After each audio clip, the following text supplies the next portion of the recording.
ஐயா தொர இது சுயநல பூமி ஐயா தொர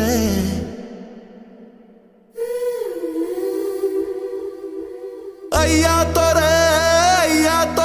நீ சூழ்நில கைதி ஐயா தொர கை நிறைய அள்ளித்தரும் கையில் இப்ப விலங்கு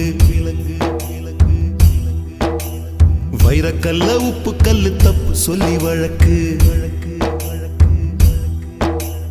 தெழுகொட்டி வலி கூட கொஞ்சம் நேரம் இருக்கும் தோழன் சொன்ன வார்த்தை இது வாழும் வர வலிக்கும் போதி மரத்தை போல புத்தன் நினைச்ச மரம் போலி மரமாய்